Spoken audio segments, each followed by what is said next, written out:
इंदसदवंदियाणं तिहुवणहिदमधुरविसदवकाणं अन्तातीतगुणाणं नमो जिनाणं जिदभवाणं। कुंदकुंदाचार्य भगवान की जय।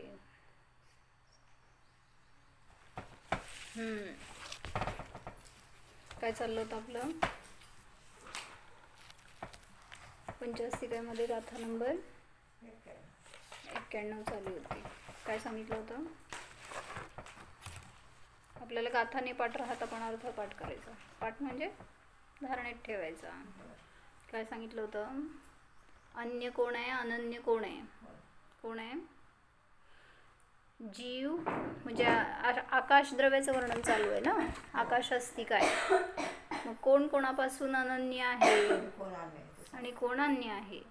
तर सांगितलं होतं जीवा पोगलकाया धम्मा धम्माय लोगदो नन्नाम तत्तो अनन्नमन्नम आयासम अंतवदिरित्तम।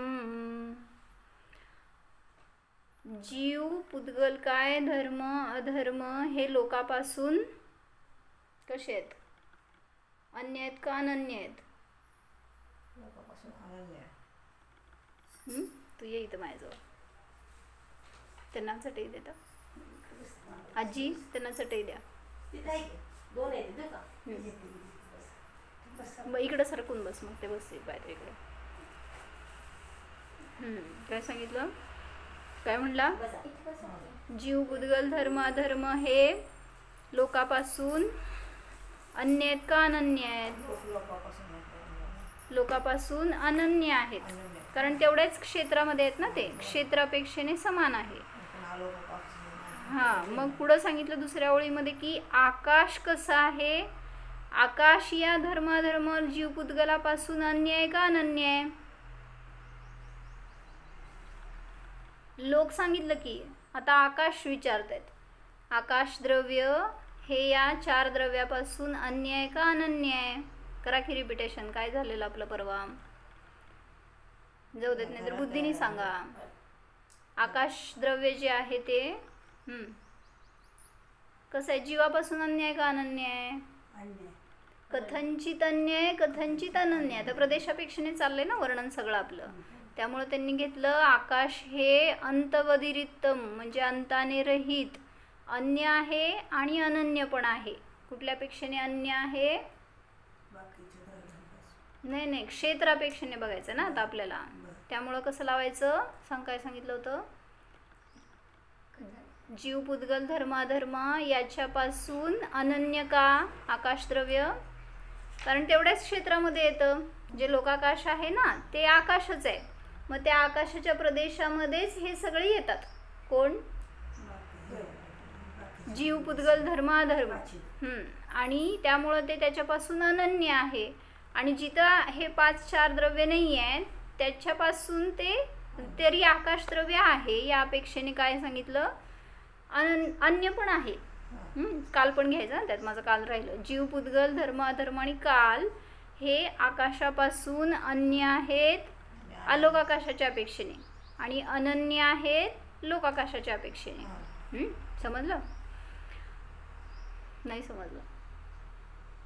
लोकाकाशामध्ये आकाश आहे, मग ते आकाशाचे प्रदेश आणि जीव पुद्गल धर्माधर्म कालाचे प्रदेश एक आहेत का वेगळे आहेत? निश्चयाने नाही, व्यवहाराने. आता प्रदेशाच्या अपेक्षेने तेवढ्याच प्रदेशामध्ये आहेत. म्हणजे लोकाकाश आणि धर्माधर्म जीव पुद्गल आणि कालद्रव्य यांचे प्रदेश एकच आहेत, वेगळे वेगळे प्रदेश नाही आहेत. या अपेक्षेने कथंचित अनन्य आहे. आणि अन्य कुठल्या अपेक्षेने? ठीक आहे, निश्चयाने अन्य आहेत हे पण येत आहे, किंवा मग लोकाच्या बाहेर अनंत आकाश आहे त्याच्या अपेक्षेने पण अन्य आहे आकाश. तर हे या अपेक्षेने सांगता येतं की अलोकाकाशामध्ये अन्य द्रव्य नाहीत, म्हणून ते लोक ते आकाश या 5 द्रव्यापासून अन्य आहे. हेतू दिले होते, आठवत आहे? जीवाधिक सर्व द्रव्य लोकापासून अनन्य आहेत का? अवधृत परिमाणत्वात. अवधूत म्हणजे मर्यादित परिमाण असल्यामुळे जीवाधिक शेष द्रव्य जे आहेत ते लोकापासून अनन्य आहेत, म्हणजे मर्यादित सेम तेवढाच आकारवाले आहेत, कारण अवधूत म्हणजे मर्यादित परिमाण असल्यामुळे. दुसरं सांगितलं आकाश हे लोकापासून अन्य आहे आणि अनन्य आहे. हेतू काय दिला होता? अनंतत्वात, अनंत प्रदेशीय असल्यामुळे म्हणून सांगितलं ते या 5 द्रव्यापासून भिन्न आणि अभिन्न दोन्ही प्रकारांनी कथन करून सांगणार. चैतन्य रत्नाकर मध्ये थोडंसं राहिलं होतं ना आपलं प्रकरण. काय झालं होतं? आकाशद्रव्याचं लक्षण जर अवगाहनत्व हेतू केलं तर ते निर्दोष आहे, आणि जर अन्य काही लक्षण केलं तर त्याच्यामध्ये अव्याप्ती, अतिव्याप्ती आणि असंभव दोष येतात. मग मी विचारलं होतं की आकाशद्रव्य समजून आपल्या जीवनात काय उपयोग? बोला. मग होय, आकाशद्रव्य समजून आपल्या जीवनात काय उपयोग? बोला. सगळ्यांना आपलं समभाव ठेवायचा, जसं आकाशद्रव्य सगळ्यांना बरोबर. आकाश जसं निर्लेप आहे तसं आत्मा निर्लेप आहे हे समजलं. अजून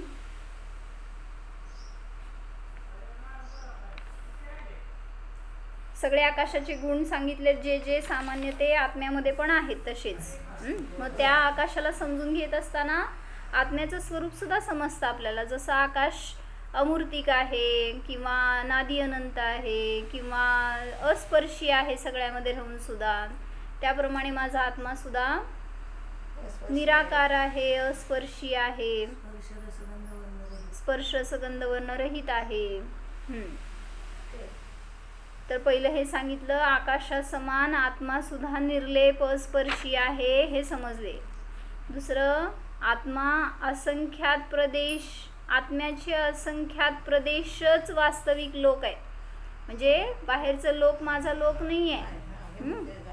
तर माझा लोक कुठला आहे? चिल्लोक म्हणा, नाहीतर आत्मलोक म्हणा, निजलोक म्हणा, हेच माझे खरे प्रदेश आहेत, हेच माझं खरं स्थान आहे. बाहेरचं लोकाकाश हे माझ्यासाठी माझं स्थान नाही आहे. लिही. काय लिहिलं? आकाश जसा निर्लेप आहे तसाच आत्मा आहे, अस्पर्शी निराकार अमूर्तिक आहे. दुसरं सांगितलं आत्म्याचे असंख्यात प्रदेश हाच खरा लोक आहे. जिसमें झलकते लोक सब वह आत्मा ही लोक है. सांगितलं ना. बाहेरचा लोक हा लोकाकाश नाही आहे माझ्यासाठी. आत्मा त्या लोकाकाशात राहत नाही, तर या स्वतःच्या लोकामध्ये राहतो. निश्चयाने या निज लोकास जाणले तरच आत्मज्ञ व पर्यायामध्ये सर्वज्ञ होतो. बाहेरच्या लोकाला जाणून किती फायदा? मग लोकांनी बाहेरचा लोक जाणण्यासाठी म्हणून परमेश्वर बनायचा प्रयत्न केला, म्हणजे सगळं जाणायसाठी म्हणून, किंवा काहीतरी समजावं भविष्य. म्हणजे बाहेरून आत येण्यासाठी लोकांनी धर्म केला, ते प्रयत्न केले. पण इथे सांगतायत की सर्वज्ञ भगवान बाहेरच्या विषयाला त्यांनी धरलंच नाही. जेव्हा आत्म्याला धरलं आणि ती स्वच्छता प्रगटली तर बाहेरचे ज्ञेय सहज येऊ लागले ज्ञानात. म्हणून सांगितलं जिसमें झलकते लोक सब वह आत्मा ही लोक है. मग माझा हा आत्माच माझ्यासाठी लोक आहे. मग या लोकाला जाणलं असताना लोकज्ञ सहज होतो. आणि आत्मज्ञ आहे तोच सर्वज्ञ आहे, सर्वज्ञ आहे तोच आत्मज्ञ आहे. पुढं व्यवहारामध्ये महाताजींनी उदाहरण देऊन सांगितलंय. काय? आकाशद्रव्य समजून जीवनात हा फायदा आहे की, चैतन्य रत्नाकरमध्ये पान नंबर 68 आहे. आपण रिझर्वेशन करून एसटीने बारामतीला चाललो. एका वृद्धाने आपणास थोडी जागा देण्यास विनंती केली. आपण काय करणार? गाडीत दुसरी जागा नाही, तुमची सीट होती आणि तुम्ही यंग दिसला म्हणल्यावर तुम्हाला त्या म्हाताऱ्याने सांगितलं की मला थोडी जागा द्या. काय करणार? मी सज्जना सगळं सांगू नको काय तर तुला 2 तास उभारून जावं लागणार आहे, चालणार? तर तिथं आपण लक्ष दिले नाही. कोण कुठला, मी तर बसलोय ना पहिल्यांदा, माझी जागा. हे सांगायचं त्यांना. आकाशद्रव्याचं जागा माझी जागा झाली थोड्या वेळासाठी. त्याने जागा मागितली तर लक्ष दिले नाही, पण जेव्हा तो अगदी काकुळतीला येऊन विनवू लागला तेव्हा तुम्हाला थोडीशी दया आली. त्यामुळे तुम्ही काय केलं, थोडीशी जागा दिली त्यांना. आणि अहम काय, मी जागा दिली. काय केलं, हां, माझी नसताना काय केलं, मी दिली हा भाव, म्हणून मी जागा दिली म्हणून अहम भाव करतो व आकाशद्रव्यास मानत नाही. ती जागा आकाशाची आहे, माझी नाही, हे पूर्ण विसरून गेलो. आणि मग 10 जणांना गेल्यावर सांगायचं घरी, मी जागा दिली म्हणून तो बसला, म्हणून त्याला चांगला झाला प्रवास. काय केलं मग सगळ्यांनी वावा केल्यावर अजून आनंद वाटला. हे सगळं मग काय झालं, अहम भाव झाला, त्याच्यामध्ये कर्तृत्व आलं. अहम भाव करतो, आकाशद्रव्यास मानत नाही. तसेच अपेक्षा करतो की याने मला आभार मानावेत. कोणी, त्या वृद्धाने तुला थँक्यू म्हणावं. नाही म्हटलं तर असं पायाची आग डोक्याला. म्हणजे तिथं आपण काय काय अपेक्षा करत राहतो. मग त्यांनी आपल्याला गडबडीमध्ये विसरला न म्हणताच गेला. ते पण सांगणार जाऊन 10 जणांना आपण की मी इतकं दिलं तर काय झालं, आकाशद्रव्याचं कर्तृत्व घेतलं. आणि मग त्याच्या निमित्तामध्ये आपल्याला दुःख होणार. याने आपले आभार मानावेत ही अपेक्षा केली. जेथे अपेक्षा आहे तेथे अपेक्षा भंगाचे दुःख भोगावेच लागते. म्हणून सांगतायत. असंच झालं हो आमचं. मागं सांगितले होते ना एकदा, आम्ही गेलो होतो 1991-92च्या दरम्यान श्रोणबेळगोळला. आणि तेव्हा आपल्याला काय लय कळत होतं, महामस्तकाभिषेक अभिषेक म्हणून तेव्हा सगळी फॅमिली गेलो होतो. आणि जाताना काय रिझर्वेशन नव्हतं, म्हणजे ट्रेनचं वगैरे होतं पण तिथलं बुकिंग नव्हतं जिथं थांबायचं होतं. आणि धर्मस्थळला उतरलो असं रात्री अपरात्री 12-2च्या दरम्यान. आणि बघितलं तर सगळं हाऊसफुल होतं. एक धर्मशाळा नाही, एक खोली नाही, काही कुठंच मिळालं जागा. का झालं असं, गर्दी नाही, आकाशद्रव्य आपण दुसऱ्याला जागा दिली नव्हती ना, म्हणून आपल्याला मिळालं नाही असं. आणि मग तिथं गेलो आणि स्टँडवर बसलो की बाहेर, मग तिथनं घेऊन गेले पप्पा रिक्षात घालून, ते जिथं कुठं असेल काय धर्मशाळा असेल तिथं आम्हाला बसवलं बाहेर. आणि ते आज जाऊन विनवण्या करतायत, सांगतायत थोडं 2 तासासाठी का असे ना तरी द्या, काय असेल ते छोटी जागा तरी. त्यांनी काही देऊच शकत नव्हते, कारण सगळं त्या गर्दीमुळं फुल, सगळं हाऊसफुल होतं. शेवटी आम्ही त्या बाहेरच्या कॉरिडॉरमध्ये बसून रात्र काढली. म्हणजे काय झालं, आपण दुसऱ्याला जागा दिली तर आपल्याला सहज मिळते, आणि जर आपण नाही दिली तर आपल्यालाच असं भोगावं लागतंय. पण आम्हाला जागा मिळाली आकाशाची, फक्त खोलीची नाही मिळाली. जिथं पण राहिलो तिथं पण आकाशच आहे. म्हणून आपण जर अपेक्षा केली तर अपेक्षा भंगाचे दुःख भोगावे लागते. म्हणजे त्यांनी सांगितलं अजून 2 तासांनी रिकामी होणार आहे, कोणतरी रिझर्वेशन होतं ते जाणार होते. मग तेवढा वेळ आम्ही बाहेर काढलं, ते गेले की सगळे रूममध्ये जाऊन, म्हणजे तेव्हा मिळाली की जागा. मग आपल्याला अपेक्षा काय, त्यांनी आपल्याला काढून मिळवून द्यावी जागा, किंवा दुसरीकडे तर आहे का नाही हे सांगावं. आणि जिथं अपेक्षा केली तिथं अपेक्षाचं भंगाचं दुःख भोगावं लागतं. पण आकाशद्रव्य असं नाही, मी जागा दिली सगळ्यांना असं त्याला अहम नाही. का, सगळी जागा तर त्याचीच आहे की, तरी पण त्याला का नाही अहम, कारण ते स्वभाव रूप परिणमते, त्यामध्ये विभाव नाही आहेत. आपण विभावात जातो म्हणून अहम होतो. मी दिली हा भाव येतो, पण त्याला तो भावच नाही आहे. म्हणून अचेतन असलेलं पण एक दृष्टी, तेच की, एक दृष्टीने अचेतन पण चांगले बिचारे, चेतन सगळे वाईट. कुठल्या अपेक्षेने, एवढ्याच की आपण काय करतो, इतरांमध्ये मिक्स व्हायला जातो, इतरांचं कार्य करायला जातो.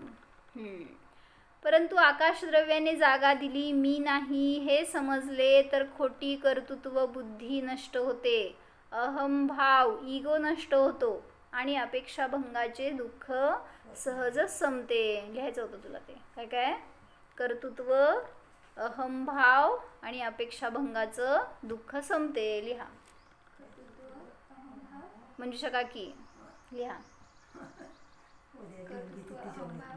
आणि अपेक्षा भंगाचे दुःख संपते.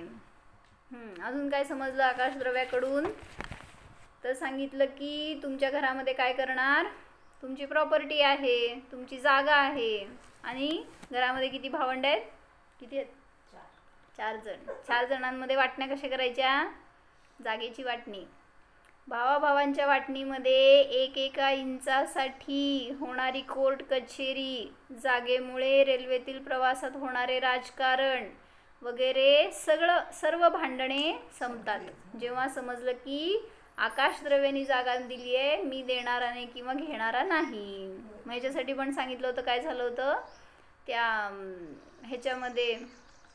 कोल्हापूरच्या जवळ एक गाव आहे छोटं, तर तिथं एका शेताचं वाटण्या करायच्या होत्या. 2 भाऊ होते आणि ते किती त्यांच्या 2.5 इंचाच्या जागेसाठी भांडणं चालली होती. ते ह्या म्हणत होता माझी आहे, बसा की, आणि तो म्हणत होता माझी आहे. काय झालं? चटई द्यायचे. तर ते भांडणामध्ये कोणाची जागा होती हो? आकाशाची, असं आपल्याला वाटतंय समोर. नंतर या की समोर येते. आकाशद्रव्याचं वर्णन सांगतायत. काय करत आहे आकाशद्रव्य? तर सगळ्या द्रव्यांना जागा द्यायचं कार्य करत आहे. मग त्यावेळेस तिथं आपल्याला ते जागा देत आहे हे समजून काय फायदा आहे हे सांगितलं माताजींनी त्यांच्या पुस्तकामध्ये लिहिलं आहे. तर काय फायदा आहे? आपण रोजच्या जीवनामध्ये आपल्याला पण आकाशाने जागा दिली आहे की, पण आपण काय मान्यता आपली? माझी जागा. घर कुठे आहे तुमचं? ती आमची जागा आहे की नाही? कोणाची जागा आहे? कुठे आहे घर? इथं आहे म्हणतो का आपण? ही माझी जागा आहे. जेवढ्या असंख्यात प्रदेशात मी राहतो. कुठे आहे जयश्री घर? होय ना, या खोलीच्या बाहेर माझं काही नाही. खोली पण नाही आहे आपली. आपली काय आहे हो? जेवढे आपले प्रदेश आहेत तेच आपली जागा आहे. त्याच्या बाहेर आपण जाऊ शकत नाहीच. आणि मग सांगितलं म्हणून की जे काय प्रॉपर्टीसाठी, स्टेटीसाठी भांडणं होतात, किंवा ते सांगत होते एक उदाहरण की शेतीमध्ये त्या 2 भावांचं वाटणी झाली आणि झाल्यावर तिथं 2.5 फूट जागेसाठी त्यांची भांडणं चालली होती. आणि ती भांडणं गेली कोर्टामध्ये. झालेली घटना आहे बरं का. आणि ते कितीतरी दिवस, महिने, वर्ष भांडणं चालली. काय झालं? एकदा त्या वकीलचे फेऱ्या मारायचं सुद्धा किती खर्च होत असतंय. असे त्यांनी वर्षभर केल्या फेऱ्या कितीतरी. आणि मग झालं शेवटी काय की समजलं त्यांना थोडंफार सगळ्या एवढ्या वेळेसच्या तारखांमधनं की कोणाकडं जाणार आहे जागा. एकाकडं जाणार होती, काय म्हणायचं, मोठा भाऊ असेल त्याच्याकडे ती जागा जाणार होती. हे छोट्या भावाला आदल्या दिवशी समजलं, उद्याच्या दिवशी रिपोर्ट होतं, रिझल्ट आहे म्हटल्यावर. तर त्यांनी काय केलं? छोट्या भावानी रात्रीतनं मोठ्या भावाचा खून केला. आणि दुसऱ्या दिवशी जेव्हा निकाल लागला तसाच लागला. मोठ्या भावाला ती जागा दिली गेली आणि छोटा भाऊ पकडला गेला. आयुष्यभर जेलमध्ये. जागा कोणाकडे राहिली? कोणाला मिळाली जागा? मोठा गेला स्वर्गाला. त्याचा खून केला आदल्या दिवशी त्यांनी, छोट्या भावाने, त्याला मिळणार म्हणून. म्हणजे कोणाला मिळाली हो असं मला म्हणायचंय. ज्याला मिळाली ते भोगायला राहिला नाही, आणि जे भोगू शकत होता त्याला पण आता जेलमध्ये गेला. कोणाच्या पण हाताला नाही लागली. म्हणून सांगितलं काय, आपण पण तेच करतोय. कुठल्या तरी छोट्याशा कारणांनी हे जागेसाठी म्हणतायत, तसं आपण कुठल्या तरी वस्तूसाठी म्हणा, कुठल्या तरी विचारांसाठी, परिणामांसाठी अडकून पडतो. कोणीतरी आपल्याला काय म्हणलं, काय म्हणायला पाहिजे, स्तुती करायला पाहिजे वगैरे, जे काही भाव असतील त्याच्या निमित्तामध्ये आकुलता भोगतो. मग कधी सुख मिळणार? म्हणून सांगतायत की आकाशद्रव्याचं जर स्वभाव समजला तर आपली ही सगळी भांडणं संपतात. तसेच आकाश हे स्वतंत्र द्रव्य आहे, त्याचा माझा कोणत्याही प्रकारचा संबंध नाहीच. हे जाणून ध्रुव स्वभावास अनुभवलो तरच सत्यधर्माची प्राप्ती होते. मग आकाशद्रव्य समजून आपल्याला हे पण फायदा आहे. जागा आकाशाची आहे, माझी नाही. माझी जागा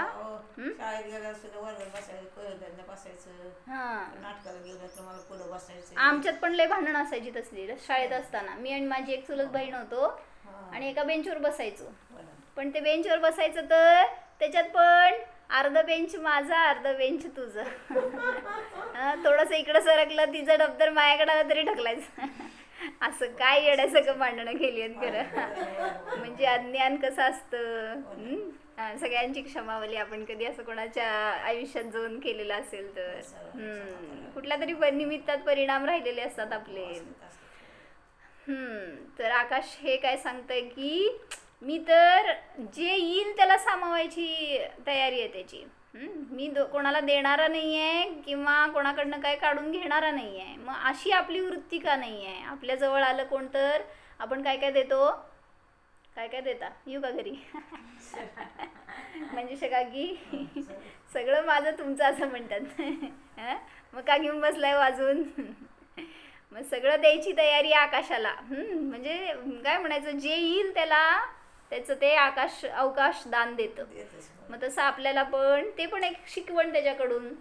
ते सर्वस्व देण्याची तयारी त्याची. तसं आपल्याला पण सांगायचंच नाही असं कोणतंही दान म्हणजे काय कोणती मदत केलीच पाहिजे. बरोबर आहे की. म्हणजे काय म्हणायचं एक निस्वार्थता आहे किंवा भेदभाव नाही आहे. मग तसं आपल्या परिणामामध्ये आहे का हो. हे सगळे द्रव्य हे शिक्षण देतं आपल्याला. सगळे द्रव्य कसे आहेत शहाणे आहेत. आणि आपण कशी आहे प्रीत. अतिशहाणे आहे आपण. म्हणून तिथं सगळं आपलं म्हणून धरून बसतो. ते दुसऱ्याचे असेल तर पुद्गल द्रव्य म्हणते अरे मी स्वतंत्र आहे तू मला का धरून बसतोयस. पैसे कोणाचे जागा कोणाची घर कोणाचं सगळं पुद्गलाचं आहे तर ते माझं म्हणून धरून बसतोय. तर ते पुद्गल म्हणतंय सोड मला. आणि आपण म्हणतो नाही तू म्हणजे मी. म्हणून सगळ्या द्रव्याकडून ही शिकवण घ्यायची आहे की सगळे द्रव्य आपल्या आपल्या स्वभावामध्ये मस्त आहे. तसं आत्मा सुद्धा स्वतःमध्ये राहिला तर असायला पाहिजे. पण जातोय बाहेर धडपडायला पण त्यातनं काही मिळत नाही. मान्यताच की नुसती दुसरं काय नाही. विभावातून म्हणजे काय विचारातूनच दुसऱ्याला आपलं करायचा प्रयत्न करतोय. करू तर शकत नाही. कोण कोण असतं घरात. कोण व्यवहाराने विचारले. होय बर. मग नवरा कोणाचा काय हो. पती कोणाचा आई वडील कोणाचे. व्यवहाराने माझे. व्यवहाराने पण माझे नाही. कुठला नाही सांगा. माझे पती कुठला नाही. उपचरित असद्भूत म्हणजे खोटा खोटा खोटा नाही आहे तो. घर कोणाचं माझं ना. लगेच जायला तयार आज. म्हण माझं घर नाही. माधुरी भाभी तुमच्या पोरीला आम्ही घेतलंय पाठवणार नाही. घर त्यांचं इथं आहे आता. माझं घर म्हणलं की लगेच आपण मग त्या द्रव्याला आपण आपलं केलं का नाही. म्हणून सांगतायत समजून घ्या. सगळे द्रव्य सांगतायत की तुम्ही तुमच्यामध्येच राहू शकता. बाहेर लुडबुड करू शकत नाही. जागेशी रिलेटेड जे काय सुखदुःख आहे जे काय सगळे दुजाभाव आहे ते सगळे नष्ट होतात. पुढे सांगितलं आकाशाची व्यापकता जाणत असतानाच ज्ञानाची व्यापकता त्याहून अनंतपट आहे हे समजते. आकाशामध्ये काय काय गुण आहे तो हे पण सांगितलं ना विशापार स्तोत्रमध्ये त्यांनी. काय अगाध ताब्दे सयतः पयोधीर मेरोश्च तुंगा प्रकृती सयत्र द्यावा पृथिव्यो पृथुता तथैव व्यापत्वदीया भुवनांतराणी. भगवंतांची स्तुती करताना सांगितलं काय कसे आहेत भगवान. सगळ्यांशी तुलना केली. पृथ्वी जल अग्नी वायू वनस्पती आपण केली का कधी. सगळ्यात त्यातले चांगले गुण ग्रहण करा सांगितलं. पहिलं काय सांगितलं अगाध तापदे. हे कसा असतो समुद्र अगाध असतो. म्हणजे त्याची खोली त्याची विशालता त्याचं एक गंभीरता सगळं आहे भगवंतांच्या ठिकाणी. त्यामुळे भगवान अगाध म्हणजे विशाल म्हणा खोल म्हणा एक गंभीर म्हणा. अगाध म्हणजे शब्दशः काय म्हणायचं असंच घ्यायचं की अगाध म्हणजे गूढ गहन किंवा काय म्हणायचं असं. काय हो अगाधचा शब्दशः अर्थ सांगा. कोण आहे माझ्यासमोर ज्ञानी.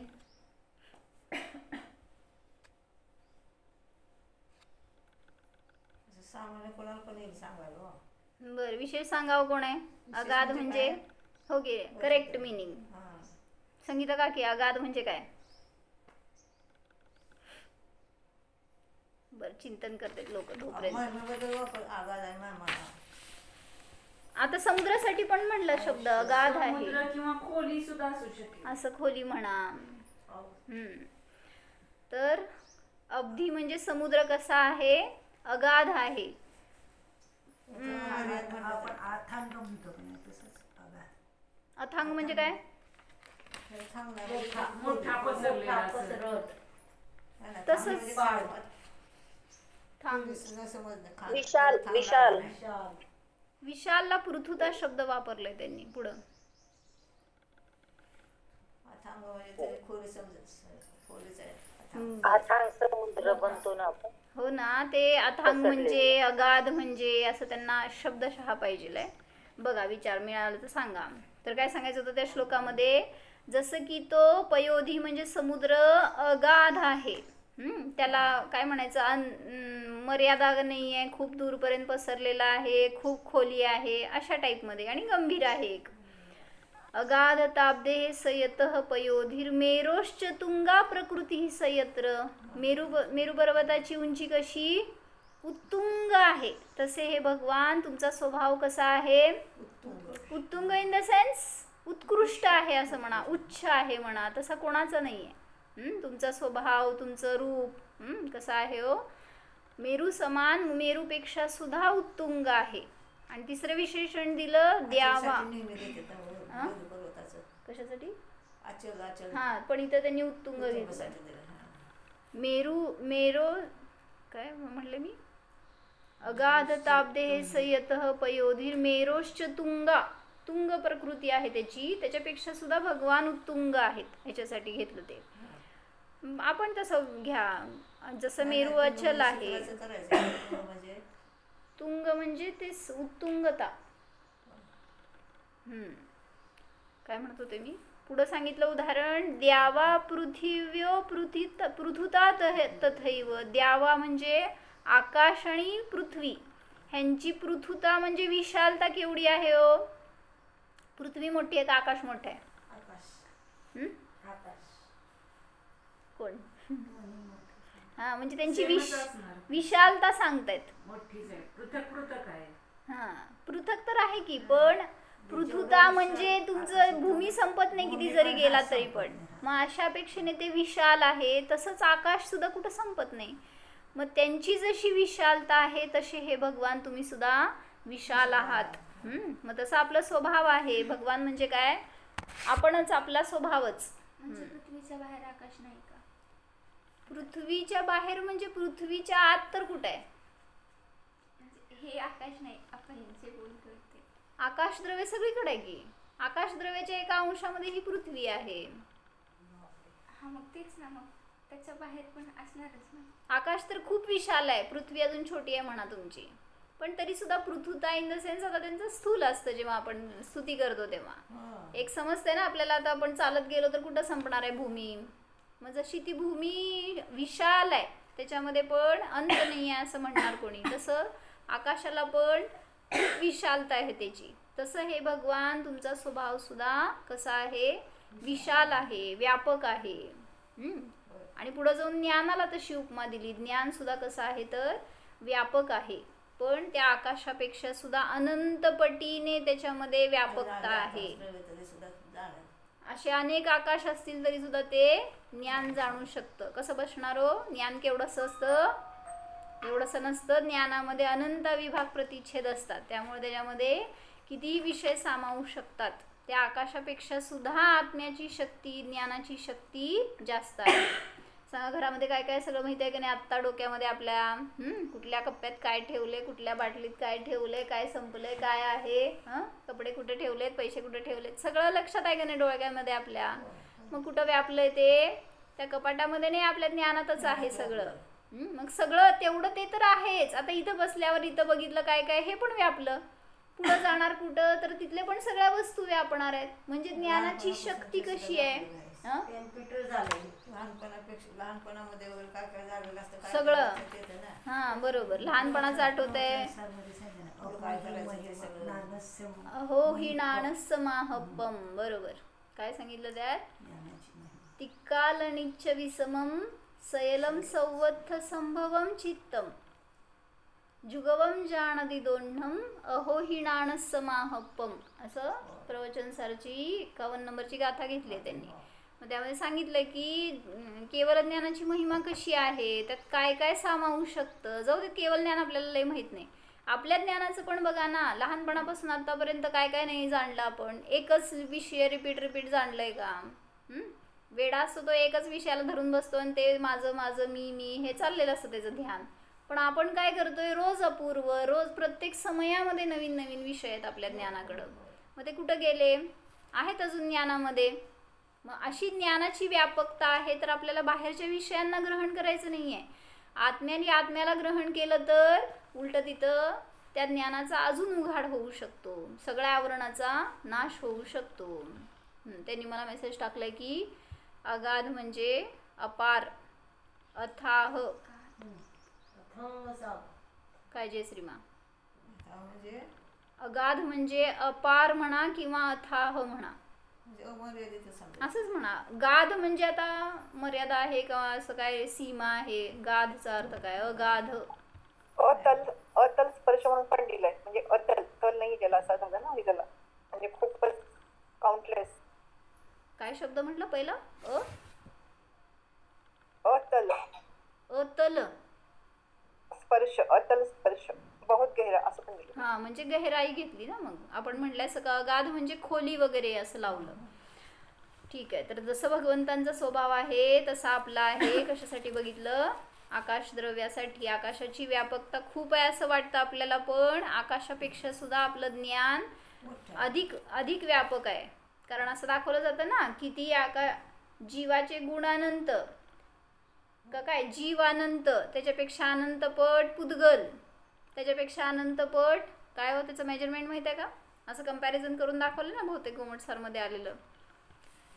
काय ते कालाचे प्रदेश, परत त्या समय, कालाचे समय, आकाशाचे प्रदेश, असं करत करत त्यांनी काउंटिंग केलं काहीतरी.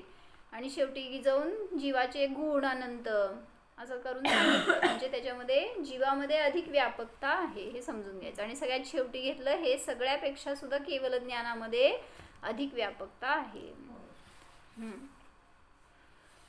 आकाशद्रव्य समजून नगरात, गावात, देशात नाव प्रसिद्धी झाली तर आनंद मानतो, सुख मानतो. कुठं झाली हो? प्रीतला हुशार आहे बरं का, प्रीतचं स्वभाव लय चांगला आहे बरं का, असं आम्ही म्हणलं. काय झालं प्रीतला? माऊस चढते अंगात थोडंसं. मग ते कुठं झाली प्रसिद्धी आपली? समजा 4 गावामध्ये कुठं झाली प्रसिद्धी, एका गावभर झाली, तर त्याच्यानंतर जवळ तुम्ही कुठं कसली एक्झाम्स असतात ना ते, त्याच्यामध्ये टॉप केला, कसले असतात UPI म्हणा, IPS वगैरे असले, UPSC, हां, तर त्याच्यामध्ये आपण टॉप केला आणि मग तुमचं शहरातनं नाव राज्यभर झालं, त्याच्यातून देशभर झालं. किती क्षेत्र होते आपल्याला, किती बहुमान, की आपल्याला सगळे ओळखतात, इतकं नाव झालं. त्यांना सांगायचंय किती आकाशामध्ये तुमचं नाव झाला. तुम्हाला मी मॅप काढून दाखवलं तर त्यावर दाखवायचं कुठं आहे तुम्ही. घरात सुद्धा आपण किती सगळं आपल्याला जर महत्व विचारत असलं तर आपल्याला मोठेपणा वाटतं. हो बरोबर. म्हणजे माझं चालतंय असं वाटतंय. तर एक महाराज गेले होते का सेठजींच्या घरी, आणि त्या सेठजींनी फार मस्त घर बांधलं होतं, काय विशाल सेठजींनी. आणि महाराज आले आणि बघितले कसलं आहे काय आहे घर, आणि मग ते आपलं दाखवायला लागलेत सगळीकडं, हे इथं असं बांधलंय, असं वापरलंय, असं केलंय. आणि मग चढत वर नेले त्या गुरुजींना, काय त्या साधूंना. आणि वर सगळ्यात गेल्यावर टॉप फ्लोअरला एक मोठं भिंत होती रिकामी, आणि त्याच्यावर त्यांनी 3 लोकांचा नकाशा काढला होता. नाही तर 3 लोक पण नाही म्हणा, काय म्हणायचं ते युनिवर्स तुम्ही जे म्हणता ना त्या टाईपचं असं त्यांनी फुल मॅप काढला होता, ज्याच्यामध्ये की सगळे देश वगैरे दाखवले जाणार. मग त्याच्या समोर जाऊन उभारले महाराज साधू ते, आणि त्यांनी विचारलं हे काय काढलंय. मग त्यांनी सांगितलं की सगळं देश आपल्या, सगळं पृथ्वी, सगळं विश्व आपल्या समोर असावं म्हणून आपलं एक काढलंय. म्हणले मग तो आपलं खालून वरपर्यंत येऊसपर्यंत सांगतोय सगळं महाराजांना, त्या साधूंना, की म्हणले गावात माझ्यासारखं घर नाही आहे, सगळ्यांना आवडलं, सगळ्यांनी कौतुक केलं वगैरे वगैरे. आणि वर जाऊन ते आपल्या समोर उभारल्यावर विचारले ह्याच्यामध्ये भारत कुठे आहे रे, दाखव जरा. मग त्यांनी आपलं काढून काढून छोटंसं होतं ना त्याच्यामध्ये, असते छोटंसं, नाही असं नाही, दाखवलं भारत कुठे आहे. सांग म्हणलं महाराष्ट्र कुठे आहे, दिसलं का? किती मोठी भिंत होती, किती मोठं होतं त्याच्यावर नकाशा, ते भारत किती मोठा होता. जाऊ दे, त्यात महाराष्ट्र पण दिसला 1 पॉइंटला. सांगा अकलूज दिसलं का? विशाल बाईने विचार. अकलूज दिसलं का? अकलूज मधलं वीरसागर नगर, त्याच्यातलं हे घर कुठं आहे म्हणले ते कसं दाखवू शकणार त्याच्यामध्ये मी. म्हणले मग कशाचा अभिमान करतोयस, एवढ्या लोकांमध्ये माझी प्रसिद्धी झाली, एवढं छान छान म्हणले लोक. म्हणजे असं आपण पण काहीतरी छोट्या गोष्टीला धरून बसणार, त्याच्यामध्ये बहुमान करणार. तर आकाश सांगते की कुठं प्रसिद्धी मानायची गरज नाही आहे, कारण माझ्यासमोर तुझं क्षेत्र नगण्य आहे. आकाशद्रव्याचं क्षेत्र किती आहे हो? आकाशद्रव्याचं क्षेत्र अनंत आहे. म्हणून आकाशद्रव्य समजल्याने अशा अज्ञानाचा नाश होतो. वास्तविक आनंदाची जागा किंवा आनंदाचं स्थान काय आहे ह्याचं ज्ञान होतं. आकाशामध्ये मी नाही, माझ्यामध्ये आकाश नाही, असे भेदज्ञान प्रगटते. म्हणून हे सगळं आकाशाचं वर्णन समजून आपल्याला जीवनामध्ये हा फायदा आहे. म्हणून सगळे द्रव्य, सगळं वस्तू व्यवस्था का समजून घ्यायची? ॲक्च्युली समजून घ्यायचा आत्मा, स्वभाव, पण त्याच्याकडे जात नाही ना. तुम्हाला सारखा आत्मा सांगितल्यावर काय होणार? तेच आहे की काय माहिती की आम्हाला आता परत परत काय शिकायचं, तेच नुसतं आत्मा म्हटलं समजणार आहे का माणसांना? मग सांगावं लागलं पुद्गलापासून भिन्न नाही तो आत्मा आहे, आकाशद्रव्यापासून भिन्न नाही तो आत्मा आहे. मग कसला भिन्न असतो? म्हणून आकाशाचं स्वरूप सांगावं लागलं, पुद्गलाचं स्वरूप सांगावं लागलं. ज्याला तुम्ही म्हणतोयस ते तू नाही आहे हे सगळं स्पष्ट करून सांगावं लागलं. म्हणून म्हणतात की त्या आकाशाला स्वतःचं स्वरूप मानू नका आणि स्वतःच्या स्वरूपाला त्या आकाशापासून भिन्न जाणा. निश्चयाने अशा स्वलोकास, आत्मलोकास किंवा चैतन्य लोकास जाणून आत्मज्ञ होऊन सहजच व्यवहारज्ञाने सर्वज्ञ होऊ शकतो. आपले जीवन व्यवहारज्ञाने, आत्मज्ञानाने फुलून निघेल, आत्मतेजाने न्हावून निघेल. हेच व्यापक आकाश जाणण्याचे प्रयोजन आहे. आत्म्याचे अनंत प्रदेशी आकाशास जाणत असतानाच अनंत गुणसंपन्न आत्मद्रव्याचे भान घेऊन स्वभावास जाणलो तर आपोआपच सहजच अनंत प्रकारचे सर्वच खोटे विकल्प, वासना, इच्छा शांत होईल. आत्मतेजाने जीवन प्रकाशित होईल. म्हणून काय म्हणतायत की आकाशाला जाणा. कोणाला जाणा? सगळं ऐकून घेताय. आकाशाला जाणं नाही सांगतायत, आकाशाला जाणत बसू नका. तो आपला आत्म आकाश जाणा किंवा आत्म्याची जागा काय आहे, आत्मलोक काय आहे ह्याला जाणा, तर आपल्याला आनंदाची प्राप्ती होऊ शकते. ओम. जाणा.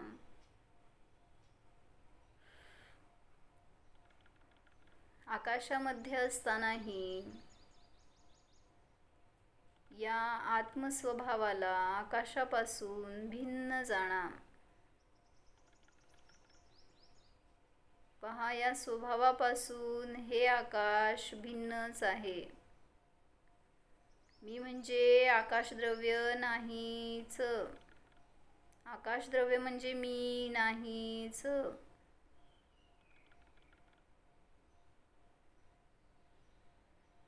आकाशाप्रमाणे माझ्यामध्येही निर्लेप स्वभाव आहे. आकाशापासूनही मी अस्पर्श स्वभावी आहे.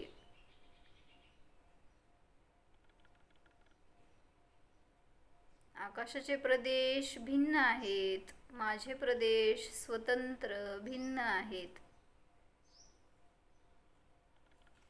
या आकाशाला देखील मी मात्र जाणणाराच आहे.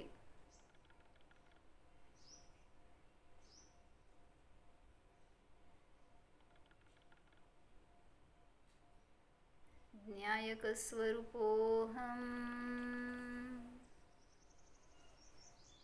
स्वस्थ स्वरूपोऽहम् केवल ज्ञान स्वरूपोऽहम्